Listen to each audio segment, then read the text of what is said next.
Hi Jayant. Hello. Welcome to the Decode podcast. All right. Awesome. Today, I want to discuss about cold emailing. I want to create a master class on cold emailing. Awesome. So before I start you, can you give a 30-second introduction about what you do and why you do it? Awesome. So, hey, I'm Jayant. I am a scientist turned salesman. And what I do is I generate leads for people, help them book appointments, and for some people, I close them. So, by people, I mean service based businesses who are selling some sort of consulting service, agency service, or even coaching service in general. Sometimes you go into SaaS. So, yeah, so on a day to day basis, what I do is I create cold emails, launch cold emails, not just typically emails, I would say, but also social media outreach to help people generate appointments. And I have generated over close to $1 million, I won't say exactly million, but close to $1 million for my clients so far. Wow. Okay. So let's start with basics, okay? Awesome. What is cold email? All right. So when you are mailing somebody and they don't know you, they don't know your existence, that's basically a cold email. So we have three different sector market, right? Cold, warm, hot is what we call in marketing terms. Cold person is a person who doesn't know about us at all, haven't heard about us, have not ever come across our brand, whatever. Warm is like they kind of heard about us, but they don't like us yet. Hot is like they absolutely want to talk to us. So that's like the range that we define. And cold emailing is the emailing that we do to people who don't know about us at all. Yeah. Okay. So if the people who do not know are cold, then why outreach to them in first place? So the industry that we work with, especially like B2B, in B2C scenario, business to consumer scenario, what happens is you need a lot of branding. You need to like invite people in, talk about your brand, run TV commercials. So the way that, because the total addressable market, or what we call TAM, is like really big. Right. And we can't be selective. And with B2B, what happens is, because it's not like a very fancy thing, it's always like a service, a very boring business. There is not a lot of things to brag about, let's say, when cold emailing. Like, okay, I sent a couple of cold emails, we made $1 million, that's it. so there's not a lot of things to brag about it, not a lot of places to like, really invite like masses. Because most of the time when we work with businesses, they work with a very, very small set of people. Like, for example, very recently I was talking to one client who is getting onboarded in our agency. They are a manufacturer of this cola bottles. Okay. Not bottles, like cola, jo soda hota hai na, people who they drink. They are in Tamil Nadu and they are launching a product, some paneer, something they are launching. And they want to export it. And they want to export it to very specific countries where, and also the importers in those countries should be Tamilians, because it's a Tamil brand. They want to promote that in US, but the importer should be a Tamilian who understands the culture and everything. It's something related to the culture. Now, imagine how niche this becomes. Right. So, advertisements usually in such cases doesn't reach such level of depth. And that is exactly why we have to be present in some form of, we have to have some form of communication, right? So, sending an email stating them about our offer, what exactly are we giving to them, makes the most sense. And because we are working with business people, the thing that happens is like they also understand that this guy is reaching out to me to do business. And I think this is one of the best ways. I love this segment because you don't need to have a lot of creative ideas. You just have to present your offer and people get sold to that. That's just pretty much it. Cool. So I understood what's cold email and why we do cold email. But on a day-to-day basis, I receive at least 10 to 15 emails saying ki we are like a website designer and we'll do this service and that service. I see it as a spam. So I want to understand okay, how do you draw the line between this is a genuine cold outreach or cold email outreach and it is a spam? How do you differentiate that? What makes you feel like they are spam? It's like a templatized email, right? We are the world's best digital marketing agency. We do this, that. Okay. Yeah. That's a very good point. So, good observation there. So, what I've seen, what happens with such cold emails is that a lot of people do this, and a lot of people try to play this numbers game where they send hundreds and thousands of emails hoping to get some responses so that they do their business. And a lot of businesses do work like that, right? But I'm not a big promoter of that, and I feel like we need to have that genuinity, right? So, in my opinion, there are like 3 things that make a cold email feel spam. They are not spammy. When you feel something is spam, they are like unnecessarily irritating you. That's kind of a definition. Right. So when does it come to that particular stage when it feels like, oh, it's a complete scam, or it's not scam, spam, right? When you feel exactly that, it's not for me. In fact, I'd show you a example here. Okay. Okay, this is what I teach in my outreach classes. I received this, and I receive a lot of this such sort of email. You see what it writes? Resending, right? Or regarding Hindi, Tamil, Spanish, 200 plus language translation. And some James Martin has sent, no picture. He has tagged some Lakku. I don't know who this Lakku guy is. And BCC kya mujhe? Here itself I can say it's not for me, right? And a lot of people think these are small things nobody will notice, but I think human mind is very good at like detecting bullshit, right? Yeah. And see, not even putting my name out there. Like, if I ask somebody what is the most favorite word of anyone in the English language, it's their name. My name is not there. It says, hi, hope you're doing great. I'm James Martin, working with a translation service company based in Bangalore, India. Full stop. We do have expertise in Hindi, Bengali, Marathi, Tamil, Kannada, Telugu, Urdu, Gujarati, Odia, Malayalam, all Indian regional languages, and English, Mandarin, Spanish, French, Arabic, Russian, Portuguese, etc. All foreign languages, manual quality translation services, video and audio voiceovers, subtitles, document translation services, language training, content development and localization services, interpretation services, and transcription services. Half the time the grammar is all over the place. This entire line is just, this paragraph is one line. Our client base is more than 1500, includes multinational, comma is not on point. Small scale enterprises, blah, blah, blah. We would appreciate your response. If you require more details, we can schedule a meeting. Kindly let me know if you're interested in any of the above services. Have a great day. Which is fine. It is still okay. But देखो PS में क्या लिखा है? If you are not the right person, please let me know if there is someone else I need to reach out to. I'm like, this guy has the audacity to like... And here we have Alpha Group Tech, and here we have Alpha Data Leads and Bangalore, whatever, right? And when you see a message like this, you immediately know that this is not for you. Some Lakku is getting tagged. It's not like personalized to them. And obviously you'll feel like, oh, this is spam. I'll just put it somewhere. So if I observe this as a typical example of a bad cold email, what is it? First, the subject line itself, they just start selling pretty much in the cold email itself. Second, it's not personalized to the person they are sending the mail to. Third, it's a lot of me talk. Right. Me talk. It's like, we are this, we are great, we are fantastic. Like, this is what it is. And this is what makes a cold email feel spammy. Now, alternatively, I'll show you a cold email that landed me a lot of clients. And not like, it's not a template because we write a lot of our emails manually. Look at the subject line. You've got balls of steel, bro. Wow. Okay. So, the subject line itself, it was not a template subject line or anything. The guy who I sent this mail to, he tweeted a couple of days back saying that in order to run a business, you need to have balls of steel. So, this guy tweeted that in order to run a business, you need to have balls of steel. Okay. So, it's like that exact tweet I took out and put it in the subject line. Okay. Wow, how would he not notice this? And you see the stark difference between this and this? It's just made for that person. Next, the language, right? It's not me talk, it's you talk. Or it says, yo, I'm a man. And why I wrote like this? Because this person, he generally writes like that. Like, yo, I wanna. Like, American rap lingo type, Right. bolte hain, right? That's lines. Those lines.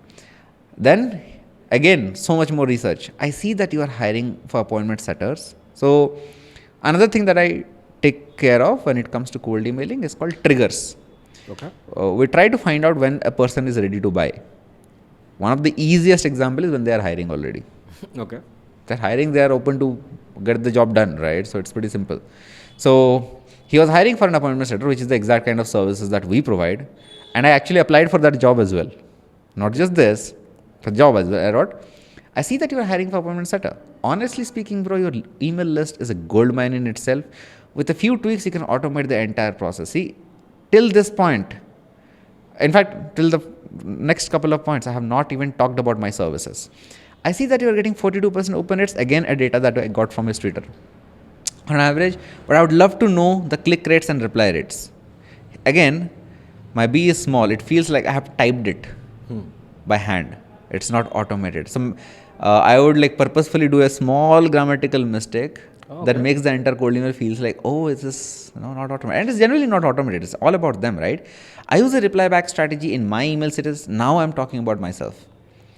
And how do you show that you're an expert? By not showing that you're an expert. One way is case studies. This was, in fact, our first appointment generation client. So I didn't have a lot of case studies show that I have done it for a lot of people. So in such a case, when you don't have a lot of case studies to show that I have worked with 100 different people, I have given them this result, you give them an insight. I wrote, I use the reply back strategy in my email call to actions, and people love that. I generate most of my appointments that way. I've recorded a Loom video and shared it in the job application for the appointment setter.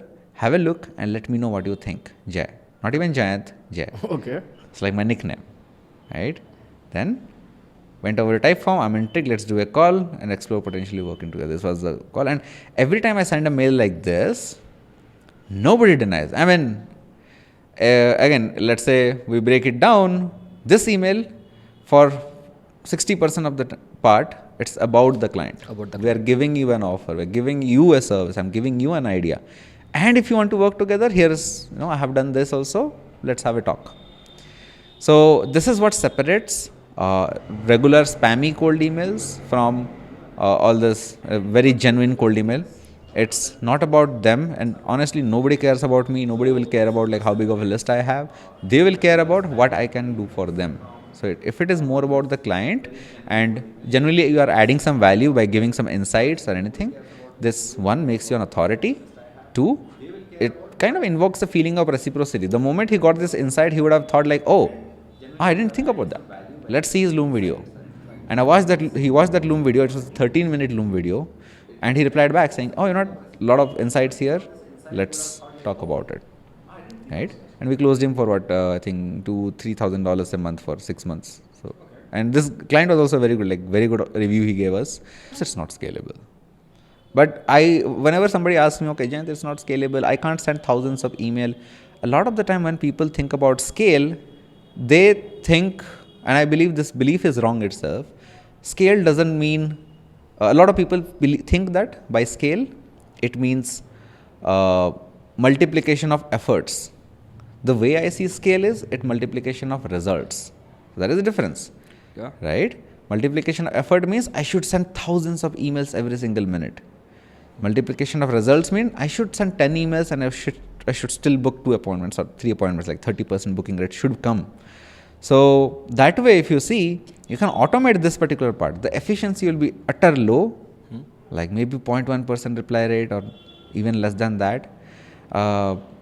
It works for some people. Some people just send this mass email, they get some responses, they work.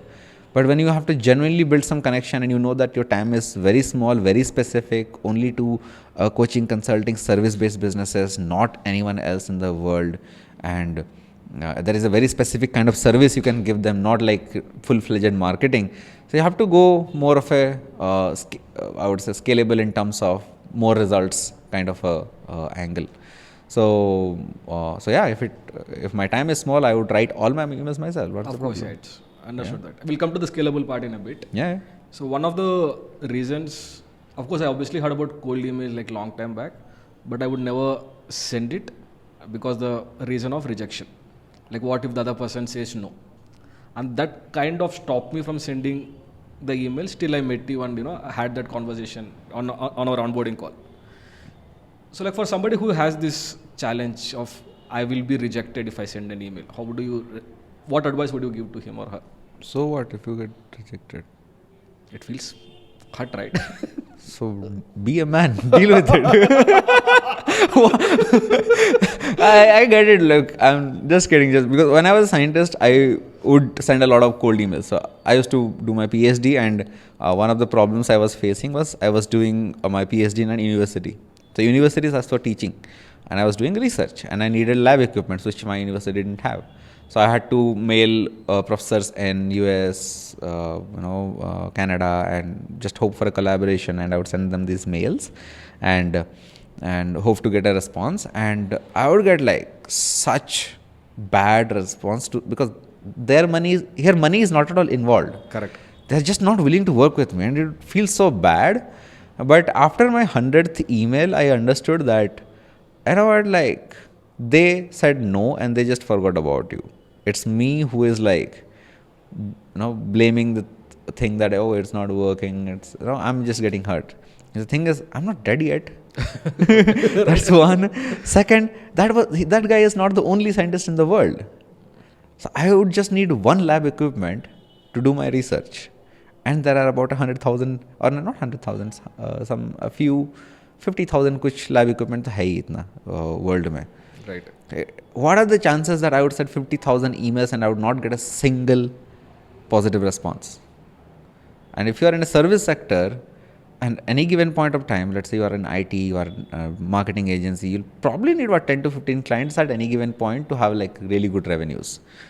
How many businesses are there in the world? In US alone, I remember there are some 33 million businesses. Okay. Right? And in the world, there will be like, let's say 100 million businesses. What are the chances that you send 10,000 emails and not get a single reply back? Impossible. So even if you get a rejections, it's fine. It's part of the trade. I guess you get used to it, I guess. Yeah. Just like I did. That's pretty much it. Initially, whenever I would get like a pop-up, I used to like, "Arey kya bola hai thoda." Yeah. But after a point, it's okay. Chalo, that's one thing. Yeah. So let's talk about like actual now sending the emails. First, how did you find like this guy's email address? Yeah, so this guy was anyways hiring, so that was there. Okay. So the easiest part, if somebody wants to start, if somebody is already hiring for a similar job profile, we just mail them. And usually the emails are there. In case we don't have an email, we use certain tools like snove.io. There is something called as apollo.io. If you just Google email finder tools, you'll find 100 different tools like that. If I were to show you, I use this particular tool called Apollo, and it has like a very nice filter. So app.apollo.io, you can sign up for free, and finding leads is actually free. And here they have something called as people search. And if you search for, let's say, pixeltrack.com, which is my company, and I hit enter, it goes ahead and lists down all the people working in pixeltrack.com, are working in or were working in pixeltrack.com. That's how this company, this particular tool lists out. And then let's filter that by, let's say, job title. And in my case, I go for, I just put CEO. I think they have not gotten our email IDs yet. But yeah, head of sales. Oh, he has not found me also. It's cool. I think my data is not updated, but usually it comes up. Okay. Like, I think Arpit Srivastava is my closer. His name has come up. Right? So, probably it has not found our Shreyash ka email ID is here. And let's see, if I click on access email, let me see if it is verified also. Yeah, Shreyash@pixeltrack.com. That's exactly his email ID. So this is a very crude way of doing it. You can do it in bulk also, but like keep it to basics. So you basically use like some software to find their email address, and then you send them a cold email. I also do a very sneaky thing. So there is something called as email permutator, and let's say I want to know the email ID of a person. It guesses. So let's say I put Jayant, Adi, it's Kumar, nickname I don't know, domain let's say pixeltrack.com, and it creates like a lot of this permutations of what this email could be. Okay. And you copy all of them to clipboard, and you can use any sort of email verification tools like Never Bounce, and you upload this list to that. And they don't charge a lot, I think, for, let's say this is 46 emails, that's all. And you just upload it and they'll give you 37 cents. That's all it takes. 50 rupees or something. Yeah. Like that, Yeah. Okay, got it. So you find your email address from different people, different websites, and then you send them an email. Yeah. So let's assume that they do not reply back. So do you follow up Yeah. or not? Of course, you follow up. So how do you differentiate between being too pushy and being too assertive? Yeah. So I think this is it's like the line is like a strand of hair, to be honest, where you Right. push and where you don't. But so one of the best ways to follow up is what I've seen: make even the follow ups personalized. So if you go back to basic, if you're not using any automation tool and everything, you can keep adding one observations. For example, when I follow up, if I manually have to follow up, I would like check one of the tweets or check one of the posts. Hey man, just so that you tweeted about this. This reminded me of the last email I sent to you. Did you get a chance to take a look? That's one. Another angle to follow up without sounding very salesy is like, hey man, I was just thinking about you and prepared this Google Doc where I outlined a few steps which you can use to do whatever value proposition you have. Let's say building systems in your agency, or let's say whatever you can do to grow your YouTube channel. Here's the link. Don't even ask. Here's the link. Okay. Dekh lo. So I actually saw a video recently in YouTube where this guy was literally handing gold to everyone. Okay. So it's like viral होने के लिए लोग करते हैं. So this guy was like showing gold, giving gold to everyone, and there were some few people they would say no to that, right? And a lot of people said yes, but he was still not sad because they said no, because he was literally handing over gold nuggets. So I saw like this follow-ups like that. When you are sending gold nuggets, whether they accept or not, it definitely build some sort of confidence. This guy is not asking me for my money straight up, he's giving me value. So as long as you proceed with value, it's fine. Sometimes I would record like a quick video showing, hey, you can improve these things. If you're interested, please get on a call. But we do bumps also. So in between every one of those emails, I would have like, hey, you know what? Just bumping this up. Did you check my last email? By the way, I didn't get a response since the last 2 weeks. Is this really important for you? Let me know so that I can stop my outreach. And maybe a breakup email at the end saying, you know what, I tried reaching out to you in the last 3 weeks. We do it max to 2 to 3 weeks, not more than that. And I didn't get a response. So I would stop my outreach, but I guess it's not a priority now. But let me know if it is a priority at any time. Here's my number. Feel free to reach out. So we're keeping it open, but but still kind of stopping the outreach. Right. I really like the name breakup email. Breakup email. Yeah. So then after the breakup email, then do you follow up after like let's say quarter or like 6 months? You do follow up. After we give like a breakup 1 quarter, then next quarter we start again. Okay. Saying, hey, I reached out to you last quarter, thinking, and I really think now you are at a position. Again, personalize it. You have grown this much followers, or I see that you are hiring a team. It's big. I guess this might be a good time to like invest in this. Would you be still interested? So makes sense. Yeah. Super. So let's now like jump into the actual cold email that we sent. Like, what are some of the rules that you have in mind about the length or about the tone of the email and etc.? Yeah. So to ensure deliverability, there are some technical aspects. When you buy like a new email ID, I recommend buying from Google Domains, but nowadays Google Domains is sold to Squarespace.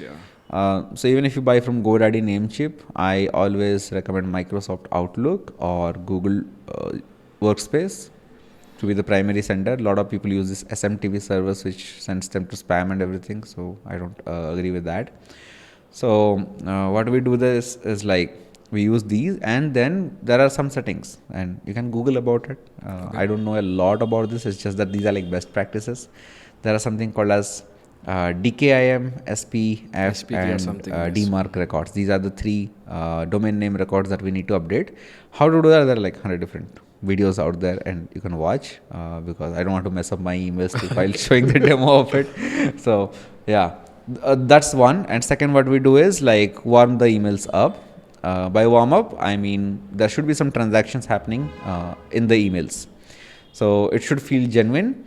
So you can subscribe to a few newsletters. You can ask your friend, you send a mail to your friends and ask them to reply back. So Gmail servers feel like, okay, so this guy is now sending genuine emails. So it should not feel spammy to Gmail server, because they also have like Gmail or Microsoft servers.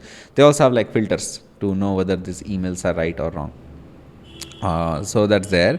Once that part is done, we send the cold emails. Now, it honestly depends on the type of emails you send. For some industries, long emails work. For some industries, actually shorter work. But as a rule of thumb, what I've seen is like as long as the email is around 100 words, it works pretty well. It's like a very simple sweet spot for all industries. It's not too long to consume a lot of the time, but it's not too short to not show your expertise. So it usually goes, I think this email that I read was like also somewhat around 100 words. 100 emails, yeah, 100 Right? words. And the goal of this email was not to like get the client. The goal of this email was to start a conversation. Like, I give you a value, let me know what you think. That's all. Or sometimes you gauge the interest of the people. Like, for example, my coach who taught me cold email, he is a Salesforce guy. And the kind of emails he would send is like, he would do a lot of research on the prospects. And let's say you raised funding. So his title will be like, okay, $5 million series A, something like that. Okay. And then he would be like, hey man, congrats on the new round of funding. I'm positive that you guys will be like really scaling it up. By the way, and he will add like an observation of his own. What I've observed after working with 100 different series A funded companies is that they find it difficult to manage all the manpower that they have. You see, it's a case study with observation and the problem statement in one single line that he adds, right? It's a pretty nice technique that he uses. What I've observed after working 100 different. So after that, he would simply, he would not even share like what products he has. He'd be like, is this a problem that you relate to? Question mark. Done. Okay. That's all he would ask. Uh-huh. And he would still get responses because it's so personalized and non-pushy. And here what he does, he just does this market research. He's like, I don't care whether you hire me or not, just tell me if this is a problem that is bothering you. Another way of writing the same thing would be like, after going through XYZ, I see that they face this problem. I have created a quick 2-minute or 5-minute Loom video explaining how you can kind of get out of this problem if you are facing it, or how you can optimize the current systems to their best. Should I send it over? So we are giving value always, right? We are not even asking for, hey, it's like a communication that we are starting. Yeah. Okay. So then why not just send the Loom video in the first email itself then? Well, if you let's say have a list of 1,000 prospects, how many Loom videos can you create? 5 minute ka? That's like 5,000 minutes. Okay. That's Might as well get permission and send. okay. Google Docs work because I send Google Docs a lot to people because Google Docs is one single thing that we said. Right. But when you're sending a Loom video, it has to be customized. We can also send generic videos, that's fine. But they don't have that level of impact that a very personalized Loom video has. Okay. So then some of the best practices would be make it more personalized, make it you rather than me type, and then add value. Yeah. And then obviously you end each email with a call to action. Yeah. Like, what are some of the best call to actions you think work in cold emails? So I think I've already shared a lot. Like, for example, one of the emails is like, is this a problem that you are facing? That's like a problem angle. When you are giving some resources, especially like I do this a lot, I send a lot of resources to people. I simply ask, should I send more info on this? Question mark. Mind if I share more info? Or here is an information, this might really help. Should I send it over? Something like that, right? Okay. So, or like Loom video. I've created this, should I send it over? Something like that. That is like information based. But if you are looking for meetings, that also some industries ask like, hey, we don't want to go this long of a route. I need immediate meetings. I don't care the reply rates. So in such cases, what we do is we simply tell them like genuine compliment, then highlight the problem. Here's what we do. Would you like to talk more about it? Or that is one. Would you like to talk more about it? Is this thing worth a chat? Question mark. Okay. So basically, like you're giving like a soft Call to CT action. instead of Yes. like.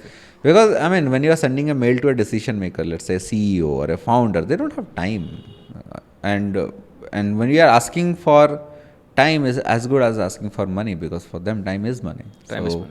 We want to keep it as low in terms of commitment as possible.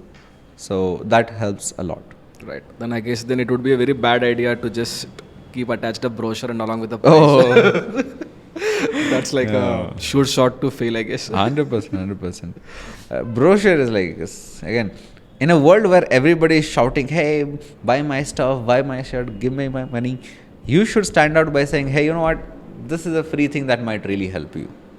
That's Correct. the difference Right. between Add a value, spam yeah. and a good Right, cold right. email. Right. Okay, so somebody who, let's say, who decides to start cold email from today, what are the basic things or basic tools he needs to have in place for on day one? Okay. So honestly, like you can start away as soon as like those records are straight and it's warmed up. You can start by sending bulk emails. That's there. That also happens. But ideally, if there is a lot of conditions, if let's say your total addressable market is very small, less than a million, I would say, or less than 100,000, I would say, uh, and let's say the kind of audience that you're reaching out to, it's less than 200 or 1,000, then I would suggest you start by manually writing these emails with this particular Right. thing. If it is a little bit bigger, somewhat around 1,000 to 10,000, we can automate some parts of it, but make sure that it is value driven. Right? No, here is a Loom video I could send with a personalized line that is written just about them. Yeah. So, and what are some of the tools or software that you use? Yeah. So one of my favorite softwares is Apollo to generate the leads. I think I've already shared this. Right. Another one is called Instantly.ai. So what this tool does is it sends emails in bulk. So best thing is you can send like hundreds of emails or on an automated basis every single day, and just all the results come up in a single thing in this particular thing. Whatever sort of responses you get right here. They also have a lead finder which costs extra money, but I think Apollo is a pretty good tool for finding leads itself. Yeah. So I have a few email IDs added here directly. So Apollo to generate leads and instantly to send emails. Send Any other tool other than this? There are 100 other, but it might confuse the people. Okay. It's not needed basically. So any other tool other than Apollo or instantly? I think I've shared Apollo, Never Bounce, Instantly, or basic Gmail, G Suite Gmail ID or account, G Microsoft Suite, yeah. Outlook. That's pretty much it. Loom is a tool to create record videos. Of course. That's pretty much it, to be honest. So basically then you can start the entire cold email outreach, I guess, with less than 5,000 rupees, I guess. Yeah. Instantly costs what, some $39. I think this is the most expensive thing that I pay. Right. Yeah, so Apollo is free. It also has like a lower. I got a good deal for myself. Yes, so you are an that's a- exception. So That's an exception. exception. Okay. Plus, you don't need Apollo to generate leads all the time. There are other ways as well.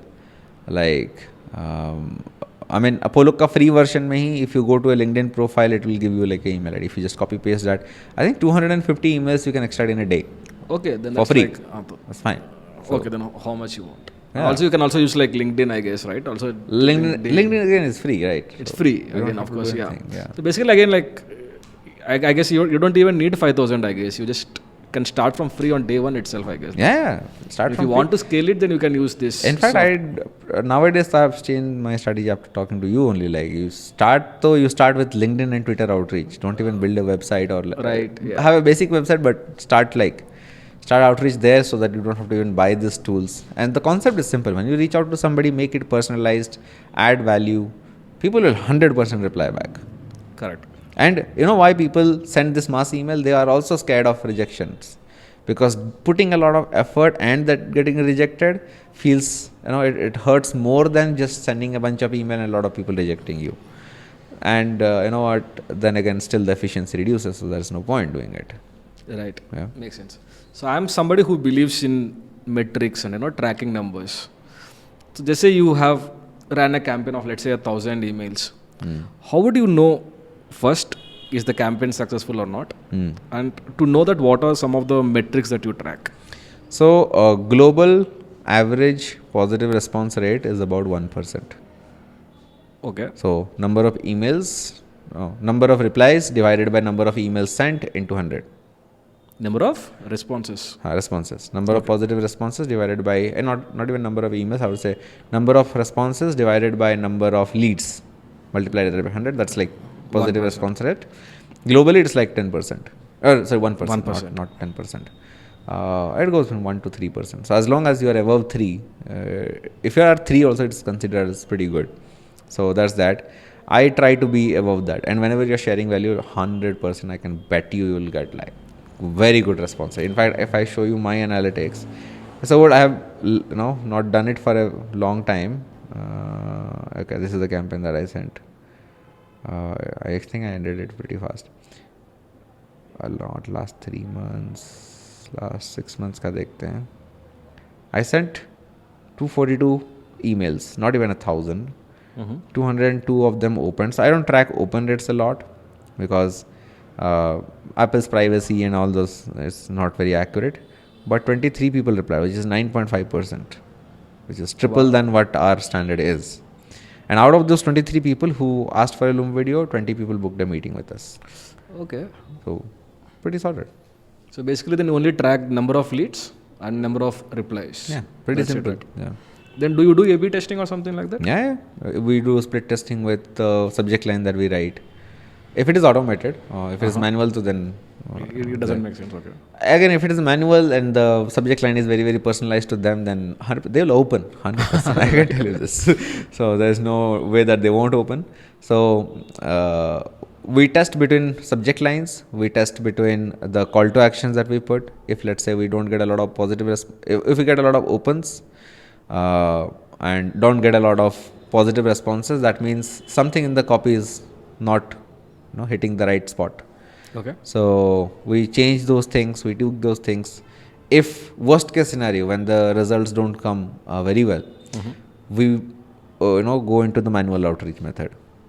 Okay. And I have a template where I track all those things manually itself. Like I have a tracker, some simple tracker that I have built, like how many emails you sent today. Open to chhod do, but how many response rate you got out of that, and how many of them booked a call, it ends in revenue. So worst case scenario, when you don't get results, we just go into this manual tracking mode completely. So Okay. Makes sense. Okay. So A/B testing basically subject line and the call to action, primarily that. Yeah. Makes sense. And based on your experience, like because in LinkedIn, right, they say that send like post on like from 9:30 or like 10:30 a.m. to something like that, like 4:30. Have you noticed any specific time and day Yeah. for cold emails? So what I've seen is pretty much any day of the week works, but early morning of the prospect's office hours are one of the best. Okay. So what I think that might be because after lunch is pretty good, but early mornings are one of the best times to send, like 8 a.m. to 10 a.m. or 11 a.m. It goes like that, because they won't be busy in meetings during those times. Okay. Right. They might have team huddle, but as soon as they come back, they open the email. Right. So that's fine.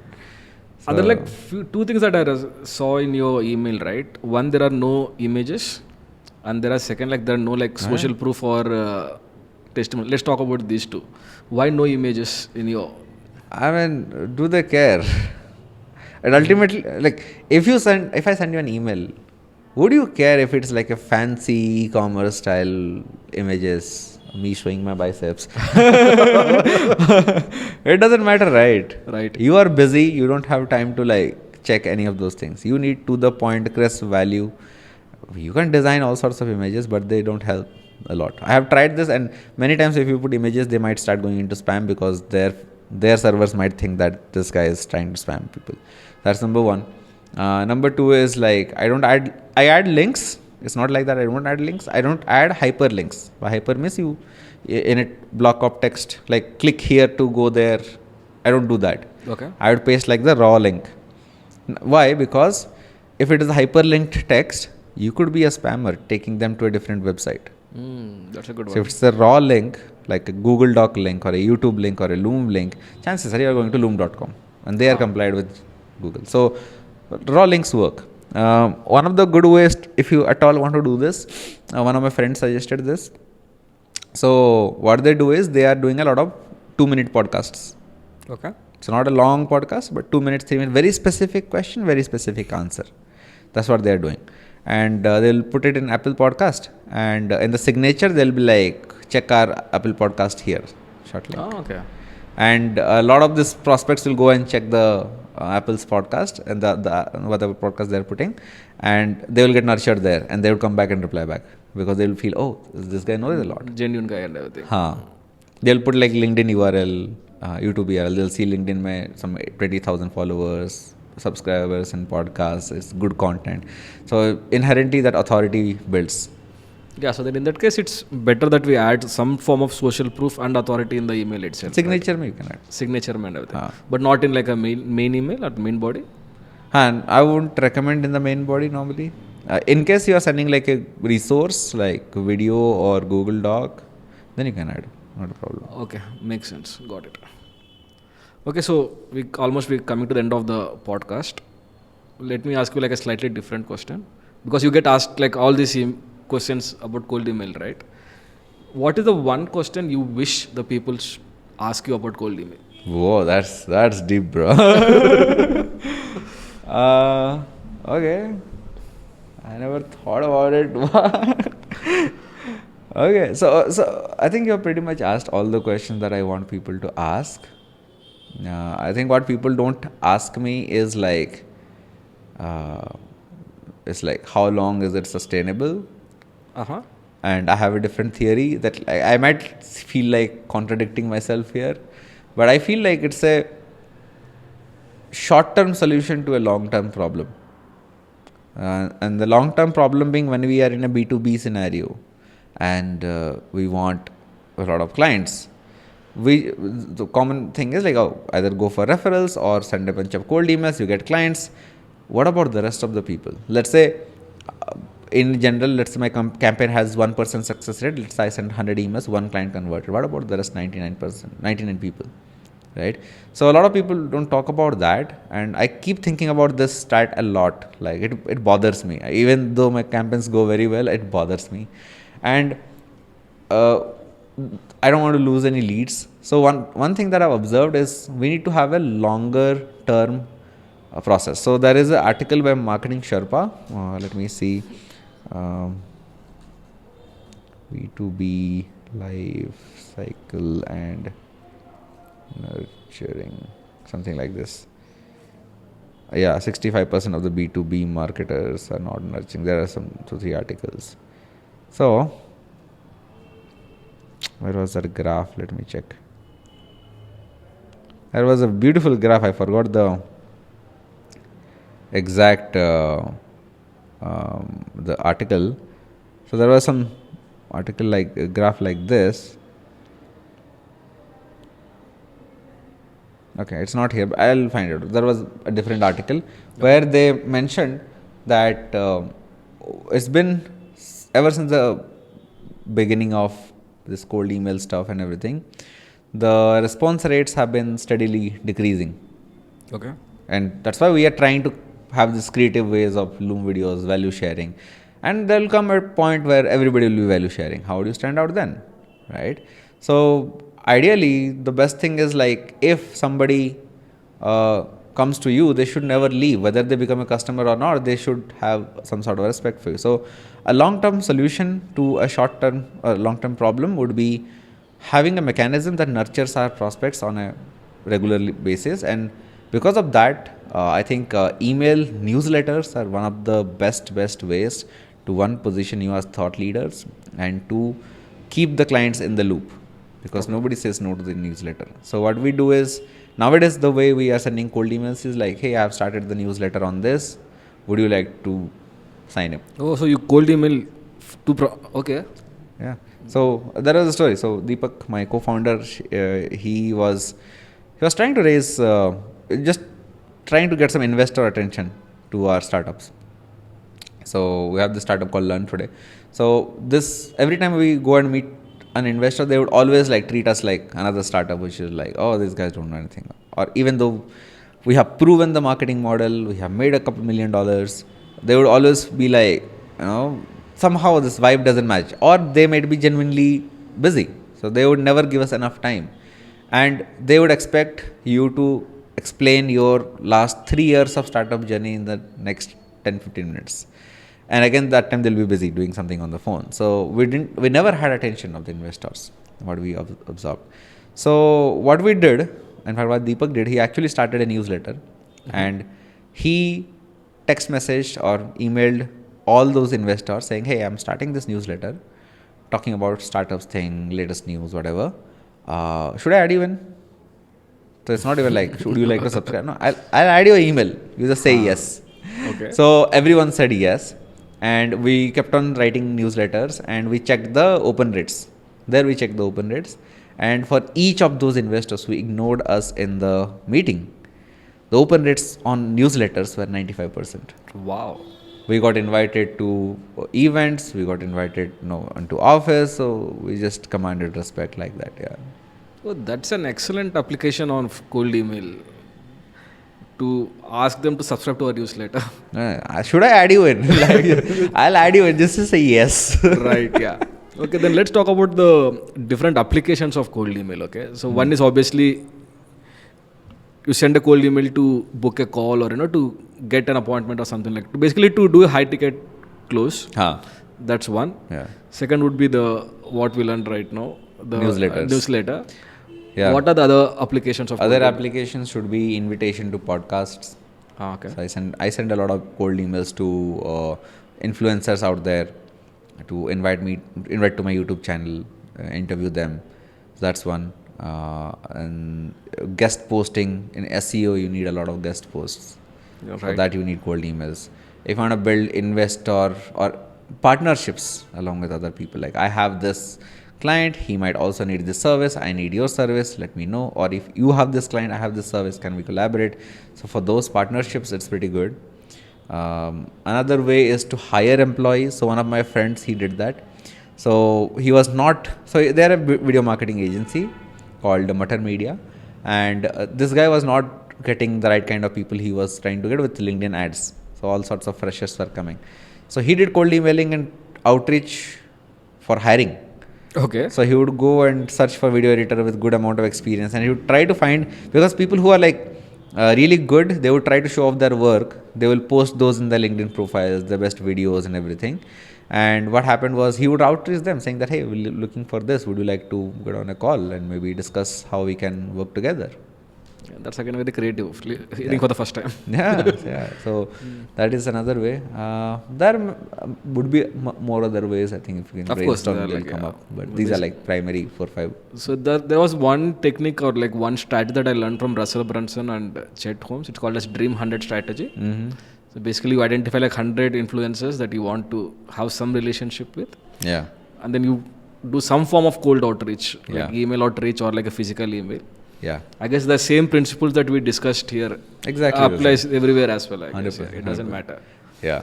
So the final question, based on your experience, what are some of the best books that you have read and you recommend for our listeners and viewers? Okay. There is one book by Jeb Blount called Fanatical Prospecting. Jeb Blount, this guy. And he has a lot of books actually. He wrote so many books. Pretty much this one, Fanatical Prospecting, is a very, very good book for outreach, and you can pretty much read all his books. He's a sales guy, and there is one guy from prospecting playbook, something like this. I was can't find it. Okay, so another guy is Alex Berman. It's pretty good, but take it with a pinch of salt. If you don't like it, it's fine. Alex Berman book. Cold Email Manifesto. Manifesto, yeah, this is the one. Cold Email Manifesto. So this is the one, and Jeb Blount's Fanatical Prospecting. I read a couple more books. I forgot. There is one guy, Salesforce ka guy, who wrote a book. I just can't remember the book name. Okay. Okay. I never read the book actually. It's in my Kindle. I always have been meaning to, but this is working. I never, because my first coach was a Salesforce guy. I kind of found one book, and it was from the guy who actually set up this outreach process in Salesforce. So, but I don't remember the name of the guy. So, but if you can find something around that, it's fine. Cool. So the last. Oh yeah. Wait. Sorry, I remember the Salesforce way. No, McKinsey way is one. No. Okay. Or something like this. Okay, I don't remember. Cool. Something around Salesforce was there. I remember this, but yeah. Cool. For somebody who has listened to our podcast so far, Yeah. if you have to suggest one action step that they need to take for in next 24 hours, what would it be? Send your first cold email. Send your first cold email. Yeah. It's as simple as that. Let's not complicate stuff. Yeah. Just start sending. Yeah. Cool. So thank you, Jayant, for the podcast. If somebody wants to get in touch with you, what's the best way? I think I'm very active on LinkedIn, and I don't hire copywriter, ghostwriters to write on my LinkedIn. I write all of those myself. So you can always DM me, and I'll be available to reply back. That's best. Perfect. Thank you. Bye bye. Thank you, Jayant. See you. See you.